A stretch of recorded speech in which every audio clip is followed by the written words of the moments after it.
My name is Susan Mag-Salmon, and I am the Executive Director of the International Arts and Mind Lab at the Johns Hopkins University School of Medicine in the Peterson Brain Science Institute. And I'm going to talk a little bit about what we do in a few moments, but I'd like to turn it over to Elisa to introduce herself, and then Latricia and Stacy. Hi, everybody. My name is Elisa Tiedemann, and I am the study coordinator at the International Arts and Mind Lab. So I will be talking today about our evaluation piece of the One Book Baltimore project. Good evening, everyone. My name is Latricia Milton. I am the Young Adult Services Coordinator at the Enoch Pratt Free Library. And I am responsible for all things young adult, all the large scale and even some of the smaller scale programming that we present and we allow the patrons to participate in. And so today we're going to talk a little bit about the Enoch Pratt Free Library's role in One Book Baltimore. Hi, welcome everybody. My name is Stacy Van Horn, and I'm a Senior Program Director at the Rowe Price Foundation. And the Rowe Price Foundation is headquartered here in Baltimore, Maryland, and we represent the firm's philanthropic interests in the community. And we do that primarily in three ways. One is through direct grant making. Another is through our generous matching gift program, where we match associate donations to their charities of choice. And then the third way is through capacity building. And we offer throughout the year a variety of educational offerings free of charge to nonprofits. And happy to be here this evening. Great, thank you. So I'm going to talk a bit about this project that we've been working on called One Book, and to sort of step back a little bit. This has been an absolutely delightful program. Our lab has worked on One Book. This is our third year, going into our fourth year on the project. And it's really about books. It's about reading. It's about the love of fiction and nonfiction, and about really getting lost in other characters and other places and other worlds. I think for all of us, reading is the great escape, and it's an opportunity to transport ourselves and be other places and be other people and think about how we might approach different kinds of problems and issues. So, oftentimes when I think about this project, I ask people to think about what were those formative books for you when you were a young adult, when you were between 12 and 15 years old. What books really moved you and really changed your life? So we're going to talk a bit about the power of language and literary arts, both as the reader and as the writer. And through our lens at the Johns Hopkins International Arts and Mind Lab, we're very interested in understanding some of the neurobiology of how our brains and bodies change on the arts, and in this case, literary arts, and how that changes our behavior and our mood and our attitudes, and ultimately how that helps us become who we are. So at a very high level, the arts are something that we have in many ways commoditized over the years, where we think about arts as something that's done by people who are really talented. But in reality, the arts are something that have been folded into society since really the beginning of humankind. And what is so extraordinary about this idea of making and beholding is that the arts in all of their forms alter our complex physiological networks that are interconnected. So think about that for a minute. You have all these systems at work in your body: psychological systems, immune systems, circulatory systems, synapses, neural networks. The arts interact with those different complex systems, sometimes simultaneously, and they also activate different systems in a linear way. So there is nothing that we know that changes the brain and the body the way the cascade of the arts do. And depending upon the art form and depending upon what we are really looking to address in health and well-being, the arts can serve as symptom relief, they can serve as prevention, they can be a type of intervention. They can serve in times of grief and stress. They can bring us together as a community. So the ability of the arts to really address very complex societal and individual issues that we face is quite remarkable. Next slide.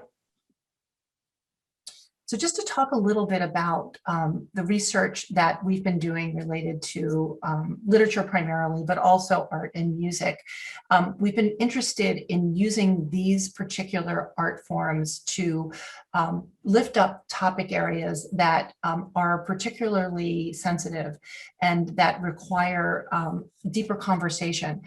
It's very hard to talk about violence, street violence or gun violence, or having an experience of violence with young folks.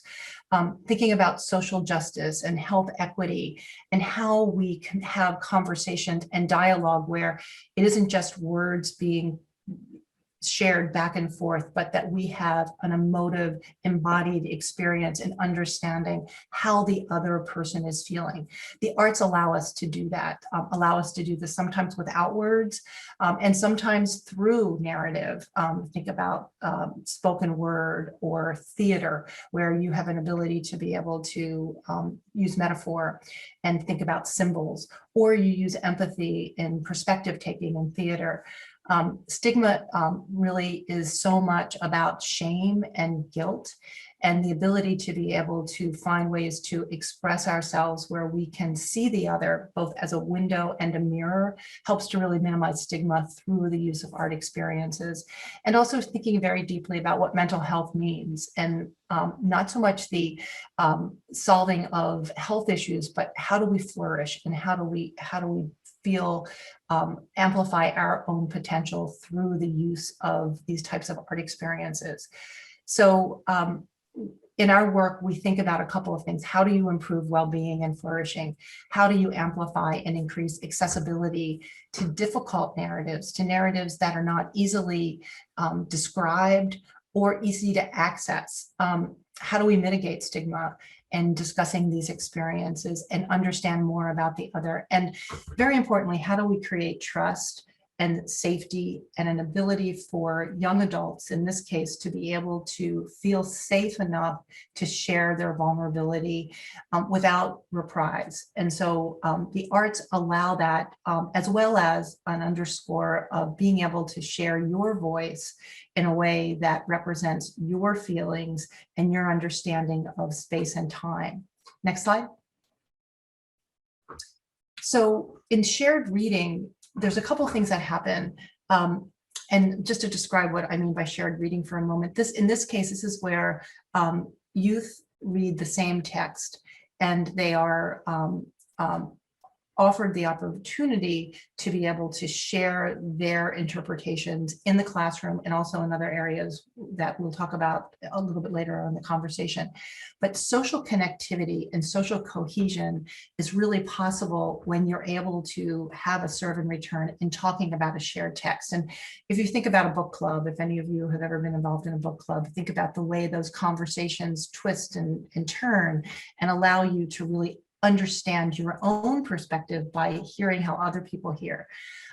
This idea of memory and narrative and recall and response to difficult events that are brought up through a text is also a very meaningful experience in reading together.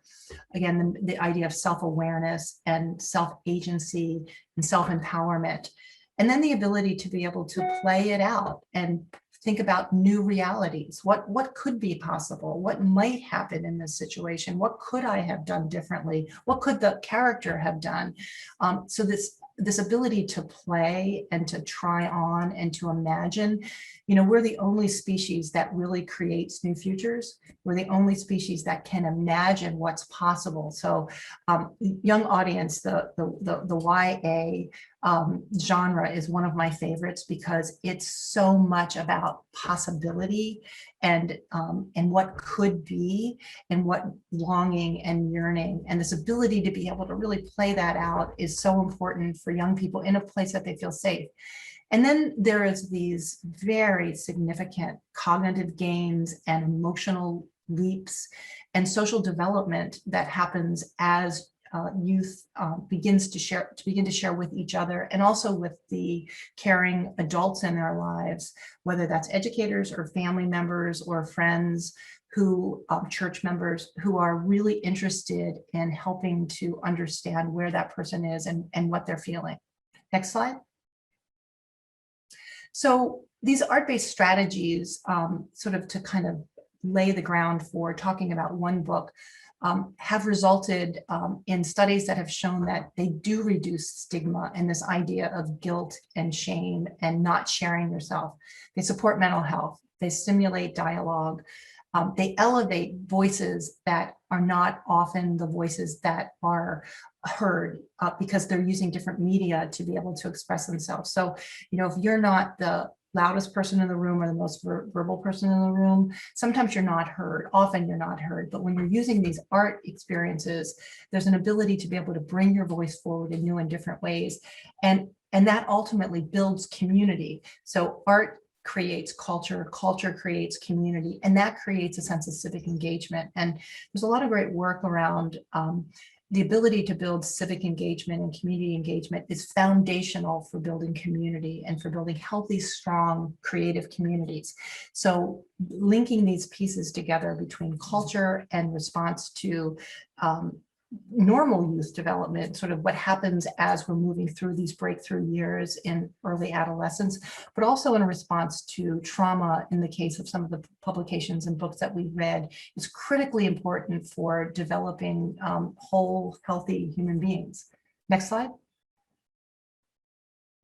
So just in ending, and then I will turn it over to Latricia, is this idea that there is no greater agony than bearing an untold story inside of you. We have so many stories to tell and so many stories yet to be born.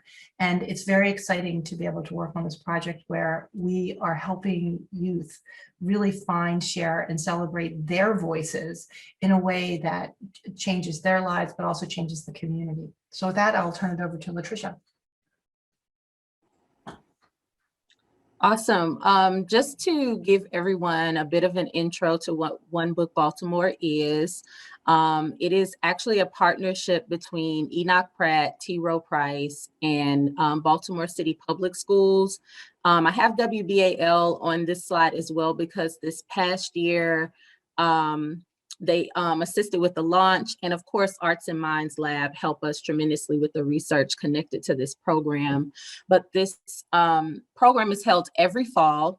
The target audience are 7th and 8th graders, and our goal is to get them to all read the same book and pull in community partners as well as people within the community to have conversations surrounding the topics that these books are all about.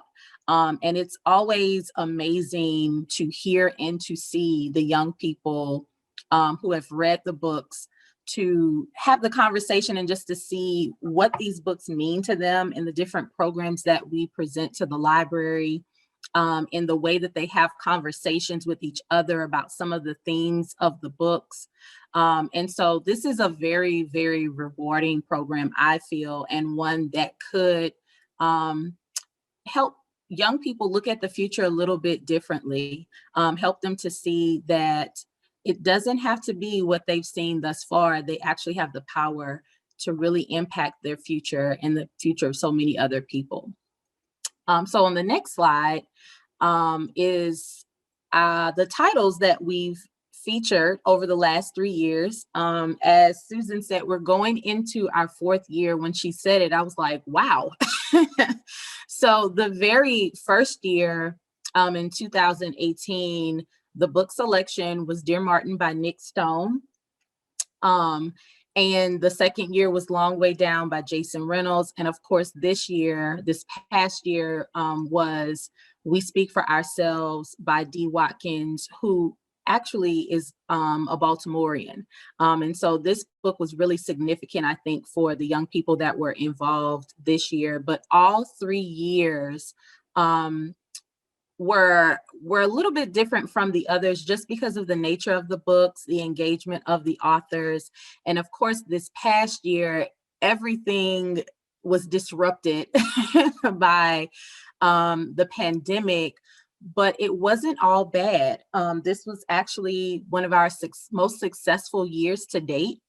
And the pandemic forced us to think a little more creatively than we probably would have had this even happen. And so it opened the door for an opportunity for us to do a lot of different types of programs, including, well, it's on the last slide, but I'll mention it now, but including bringing all three of these authors together for a very, very powerful conversation about youth voice and just their journey as authors and authors of color. And so it's an amazing program. You can go to the next slide. I tried to capture some pictures or pull some pictures together so that we can kind of share what this experience has been like over the last few years. Of course, this is pre-COVID, when authors could come into our spaces and interact with our kids one-on-one. But the first year was kicked off at the book festival, the Baltimore Book Festival, where Nick Stone came, had conversation, answered questions, took pictures with kids. And then in 2019, we had Jason Reynolds. And this is the year that I came on board, just when everything was about to launch. And so I was able to take him around to schools and libraries, and just to be able to see him interact with the students was absolutely amazing. I think it's very important that when we select authors for young people, that the authors can relate to the young people and are human, so that the young people can kind of understand and feel like they can connect with them. And as you can see in these pictures, Jason Reynolds was all in the mix. He was having conversation, he was answering their questions. Even after he gave his talk, he stayed afterwards to answer their questions, to sign their books, just to kind of commune with them and fellowship with them for the time that he was here with us. On the last slide, I did want to share this flyer because this was a mid-program launch for us. We needed to figure out a way to kind of build the momentum because it was a rough start. We didn't get books on time, and we weren't sure if the kids were going to be able to read the books in time. So we had the idea, why don't we bring the three authors together virtually for a conversation? We added Wes Moore, who moderated the conversation. And I must say, this was one of the best programs that we had during this experience, because it was so inspiring, it was so motivating, and it was just great to see three authors who are actually friends have a conversation about what they do and how they feel young voices are important. And so One Book Baltimore is about all these things and so much more. We'd be here for days talking about all of the different things that One Book has impacted and how we can continue to build on what has already been established.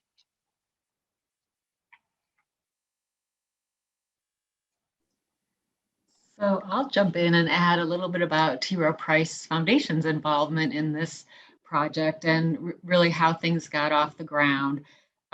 So our president, John Brothers, had heard of similar initiatives that had been done successfully in other cities, and he had talked to a number of local organizations, local nonprofits, just about the idea. And at the same time, I had heard Dr. Sanalisa, the CEO of Baltimore City Public Schools, speaking about a listening tour she had been doing with Baltimore City students. And she was really profoundly impacted by this listening tour and how she was so intrigued by the perspectives that these young people brought to her. And she really was motivated to want them to have more opportunities to engage with one another and with adults and just the community in general about things that were really on their minds, things that were important to them. and just to give them the opportunity again to share their thoughts and perspectives on these things. So I went back to John and said, John, this idea lines up exactly with something I just heard Dr. Sanalisis talking about with students. And so we got together a small group with, we met with the Pratt libraries with a number of people from Baltimore City Public Schools and a couple of other local nonprofit organizations just to talk about the idea. And there was just so much excitement around that table that we just decided we needed to make it happen. And one of the benefits in Baltimore is that we have a wealth of amazing nonprofit organizations here of all shapes and sizes. So the Pratt has been an awesome, really anchor institution to lead this effort. And then we have a lot of smaller community-based organizations, arts organizations as an example, that have come alongside to offer all kinds of programming and really get the youth engaged in a whole variety of ways. And then we had a knowledge base here. So as an example, Maryland Humanities has the One Maryland, One Book program that they've done for many years. And so they brought just a wealth of knowledge and information from having led that program for so long, which just really helped us get things off the ground. And just to add to what Latricia was saying about the programs, the first year, so Nick Stone was the author for the first year, and I had the opportunity to go to one of the programs at one of the Pratt branches, and Nick was there speaking to students and community members, and it was a crowded room in the library. And when I heard Nick and just saw how she really elicited such a response and all the questions that the adults and the young people had for her, and how she, as Latricia pointed out, the authors would stay late to engage and sign books and answer questions. And I knew at that point, I thought, okay, we're on to something, because just to see that level of engagement was so inspiring to me. It really is amazing, the way these authors have really engaged. And a couple of things that I think are important points to pull up. One is that while the books are distributed in schools, and the schools have facilitators who are workshopping the books in classroom, they're not part of the curriculum. And I think that's important, because we're really talking about how you can use a tool like a book to ignite all kinds of conversations in all kinds of environments. And so the schools have been a really great anchor, as the libraries have, and these nonprofit arts and other organizations that Stacy mentioned. And one of the things that has been encouraged is to have children create art that represents their feelings about what they are doing, what they're reading, what they're learning about. And then these engagements and immersive experiences with the authors even ignite possibility. And so that's something that we'll talk a bit about moving forward, that we want to be able to look more deeply at, is what happens when you are both the maker and the beholder of this type of work. With that, let me turn it over to Elisa to share a little bit about some of the findings that we have learned over the last several years and where we go from here. Great, thanks, Susan. So I'm going to share results from our evaluation, which was done in the 2019-2020 school year, based on Jason Reynolds' book, Long Way Down. We're still working on the analysis of the surveys for We Speak for Ourselves, this year's book. So this is going to be based on the full evaluation report that we put together from last year. Let me go to the next slide.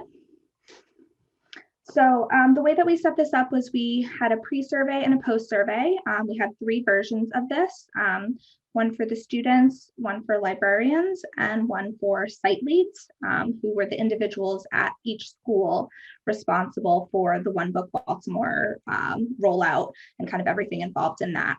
For the purpose of this, I'm going to focus mostly on the results from the student evaluations, but we can touch on the other results if we do have time.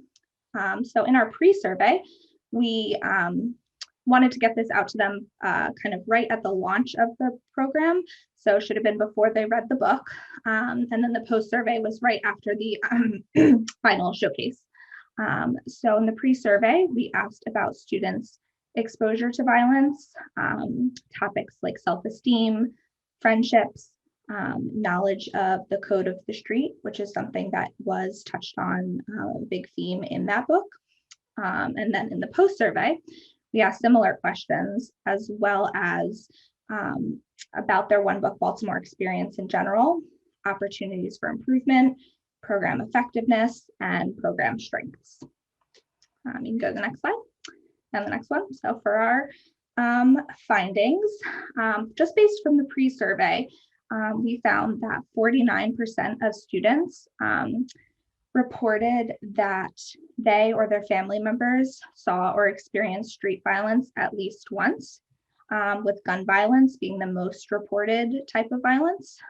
So clearly showing that the topics in this book were applicable to the students.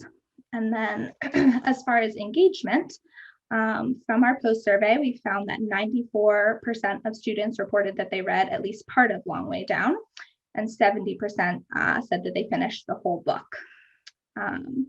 58% said they participated in some type of One Book Baltimore activity. So that could have meant a classroom discussion or a homework assignment, performance at school, maybe something that was put together by their teacher or school specifically. And then 14% of students said they reported attending an outside of school One Book Baltimore event. So that could have been a library author visit, the Baltimore Book Festival. Results show that the most attended out of school event was the author's visit to the central branch of the library. I will say also, I meant to note the post survey was done kind of right at the beginning of COVID and distance learning. So we're still figuring out all that communication. So the responses were a little bit more challenging to get, but we were still able to get some really, really interesting results. All right, so as far as kind of looking at the conversation students wanted to have, after reading the book, students, there was an increase in students saying they wanted more events to discuss peace and nonviolence. So you can see a 12.8% increase from the pre to the post survey after engaging with the book. And they also said they wanted more opportunities to discuss peace and nonviolence with their peers, families, and teachers, with that biggest increase being that they wanted to have more opportunities to talk to their peers about those topics. And so did they discuss Long Way Down with their friends? 84% of those who finished the book said yes, that they did discuss it with their friends. 58% of those who didn't finish the book also said that they discussed it with their friends. And similarly, 74% who finished the book said it did influence their thinking about violence, and 56% of those who did not finish the book also said that it influenced their thinking. So I think that's important that students didn't even need to fully finish the book, but kind of just by having some engagement, these conversations were started. Okay, so as kind of part of our role is we also had some recommendations at the end of our evaluation report. I'm not going to go super in depth to these, but just these were some ideas to kind of help the One Book Baltimore program keep improving each year. Some of these were to ensure that they were things continued or things that we thought that could be developed further. So the first one is a youth leadership team, or kind of some way to help that, to have youth really help determine the trajectory throughout the program. So having them be involved in the book selection process or in creating programming. And in general, just increasing their engagement. So whether that be by creating more partnerships with art organizations or community leaders to create events, developing assignments that support caregiver involvement as well, or even things like offering extra credit for One Book Baltimore participation, kind of anything that will get the students engaged as possible. And then continuing to just have clear communication and project management, because there kind of are so many entities involved. So between the site leads and the schools and the libraries, making sure students are aware of events when they occur and have the opportunity to be able to engage in those. And then this is something that we've been touching on, but expanding arts-based activities. So reading a compelling story can provide students with a model for sharing their own experiences, and kind of help start that sharing process. And we saw in the results that there was an increase in a desire to have conversations about topics that the novel raised. And One Book Baltimore is in a really great position to kind of meet that need by increasing opportunities for creative expression, and for connection between students. So creative prompts and events are kind of a really good fit with the literary initiative, and they can help generate trauma-informed, culturally responsive opportunities for students to be able to tell their stories as well as hear from their peers. And then lastly, for our recommendation, we had suggested hosting a large-scale youth event. Obviously, COVID impacts the ability to do that a lot. But this year, there was a really great online closing showcase that had really great attendance.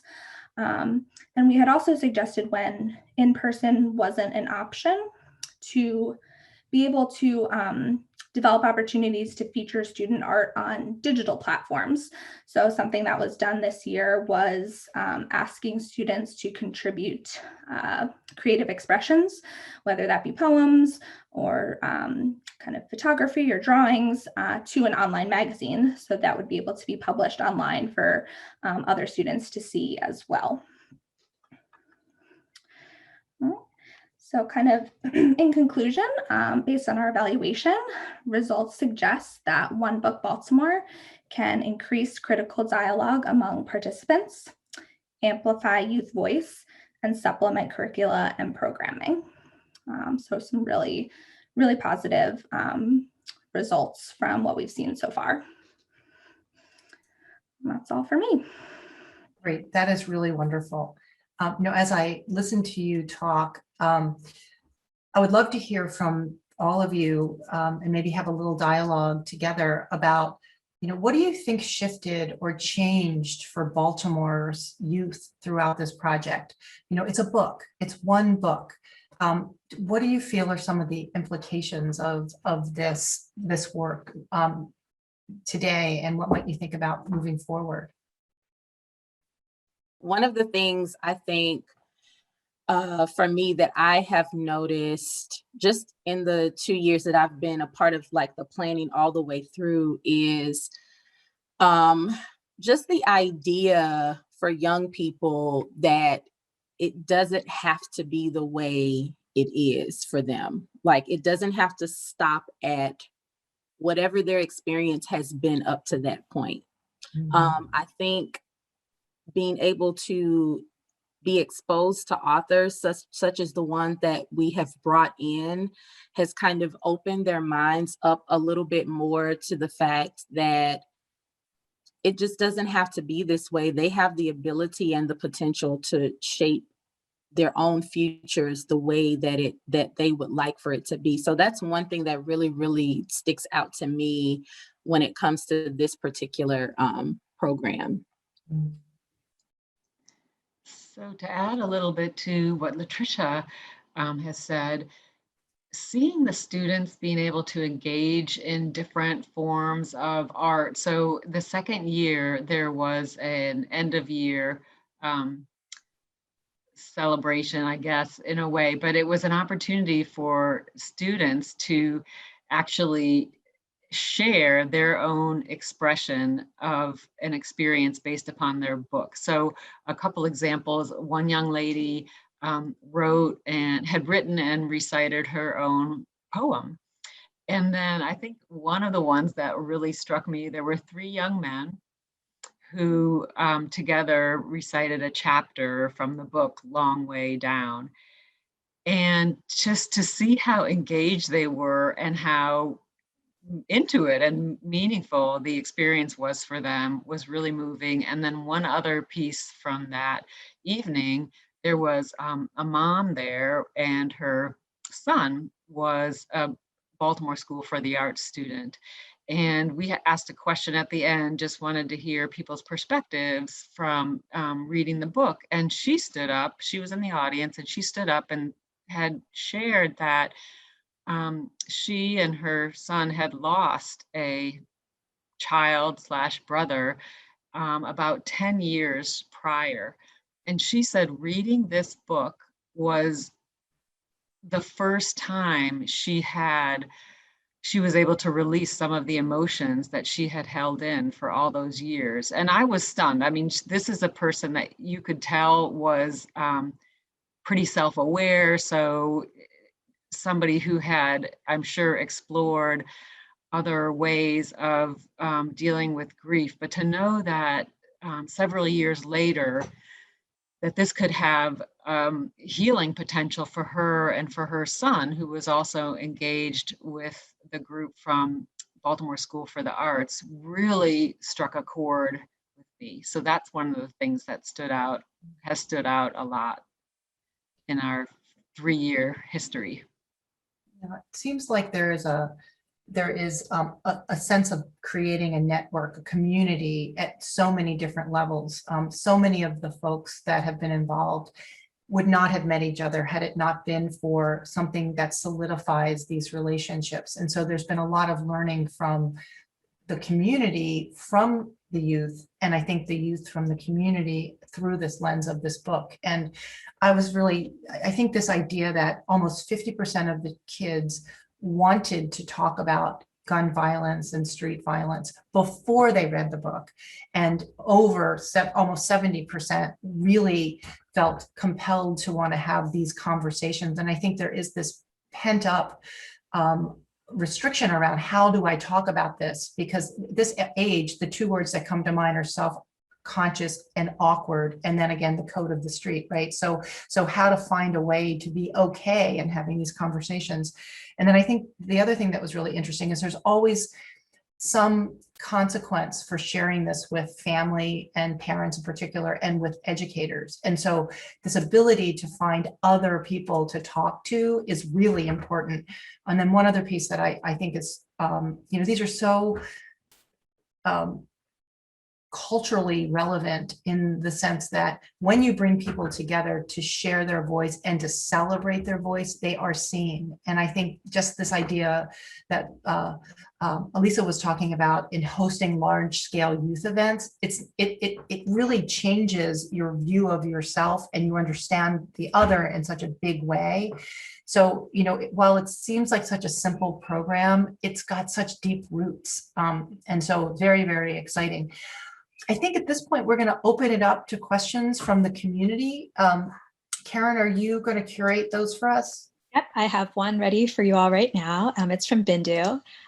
Says, thank you. I really enjoyed listening to this, and asked how many students were enrolled in the program, and then how do you create an environment and a safe space so that students do feel comfortable being authentic and don't just tell you what they think you want to hear. And that's as a parent myself, I'm very interested in hearing the answer to that question.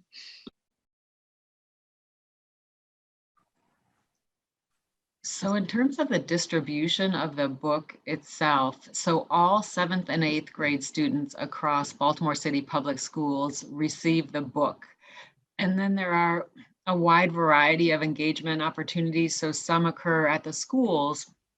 The Pratt offers many programs, and then we have also woven in a number of different community partners where young people can engage. And so I'll just share my perspective on what I've observed in the students I've had a chance to interact with. And I think that a few things that have already been said. So Latricia talked about really the authenticity of the authors. So when young people have had the opportunity to engage with the authors, and this has been true even in a virtual setting, the questions. So that there was one when Jason Reynolds, the second year, the Pratt had several schools come together, and Jason did a presentation. So there were a few hundred students, I would say, there, and they were so excited when it came time to ask questions. And these were really thoughtful questions. I mean, it was just amazing, and how quiet it was in this auditorium full of 7th and 8th grade students. So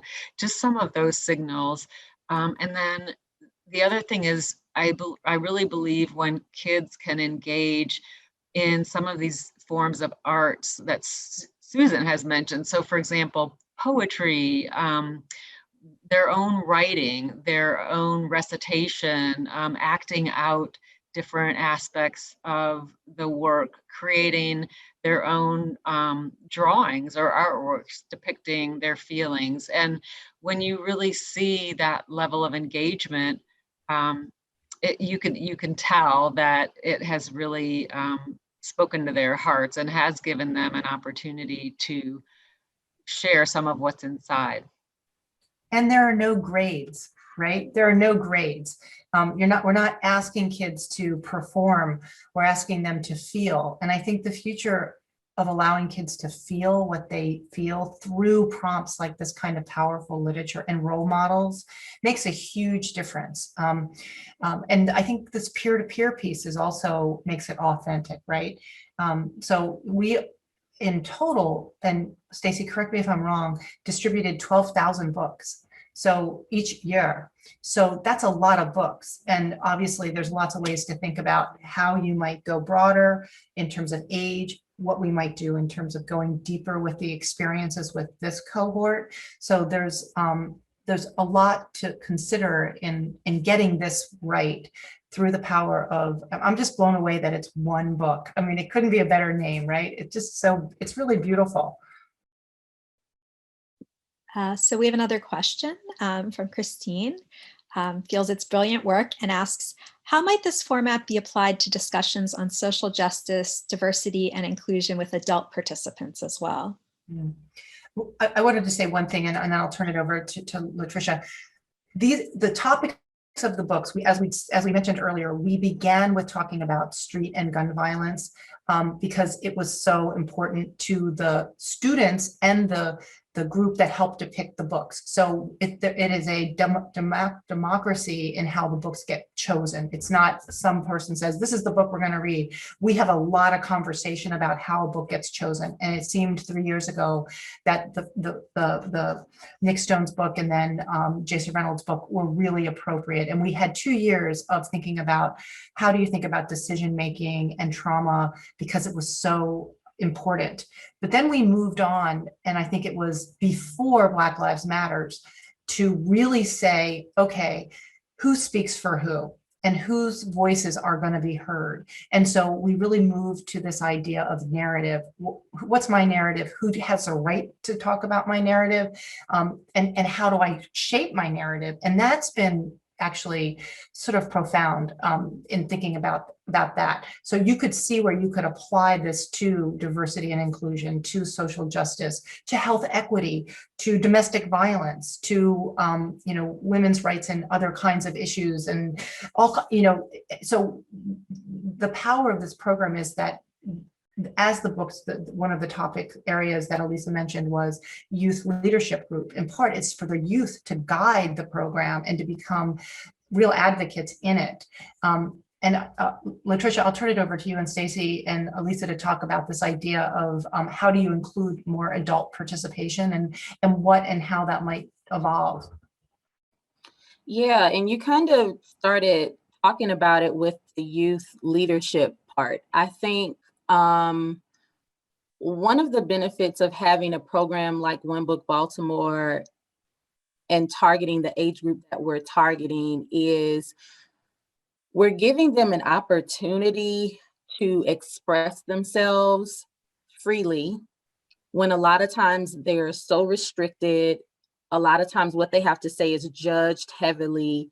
And so when you talk about One Book Baltimore and we talk about youth leadership, one of the goals moving forward, as Elisa said, through the stats that were gathered was to pull more young people in to that into the planning, into just the actual programming piece. And I think when we look at the platform or the format of this program, when it comes to adult participation, I think this is probably the one time where we can plan an event where the young people are in charge. We invite the adults and prepare for the adults to be wowed, because that is exactly what happens when the adults come into a space that's kind of controlled by the young people. They don't really know what to expect, but by the end of that experience, their opinions or their thoughts towards this particular group is shifted. So when we talk about formats, I think it's all about allowing the young people to create in the way that they feel and they see it, and giving them the space to manifest that.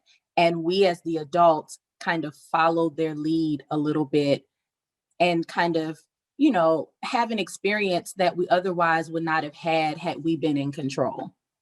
There's a researcher named Maria Rosario Jackson who has done a lot of work in thinking about culture building. And she has this concept called the culture kitchen.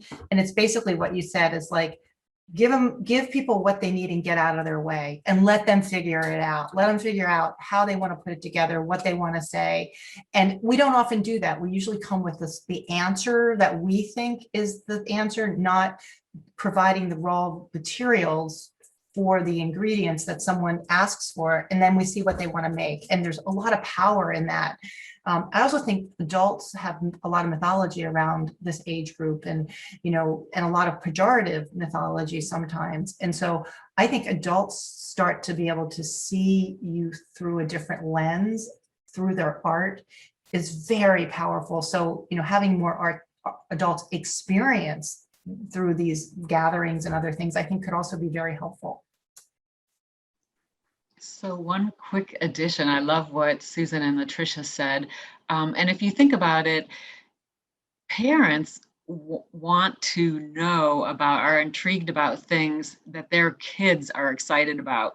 So the young people have told us that having authors that look like them, being able to read about subject matter and storylines that they can relate to, that they have had experience with, that is part of their vernacular, that they can easily talk to others about, that draws adults in. And so I saw that recently. This did not happen to be a one book event, but it was an event with one of the nonprofits, a local literacy nonprofit called Charmed.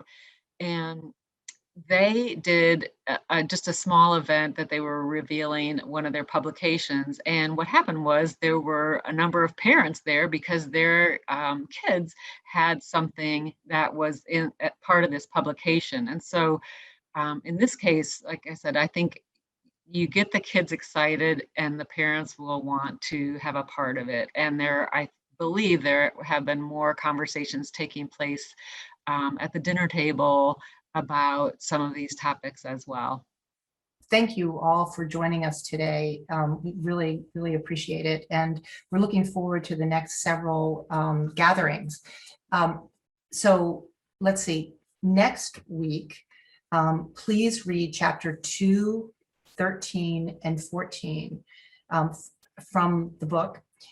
We speak for ourselves, and we will have a bit of a group discussion about it. We'll be talking about some of the themes in the chapters, and Dr. Tasha Golden, who is a public researcher, also a musician and poet, is going to guide us through some creative writing exercises. So we're really excited to be able to talk about the book, but also have you have some of the experiences that that some of the students have also had. So again, next week, chapter 2, 13, and 14. And our team at the IM Lab has read the book and has had group discussions. And I have to say, it's really a delight to read through this book and to think really about what does voice really mean, and how we share and tell our stories. So with that, team, anything else we want to say closing out?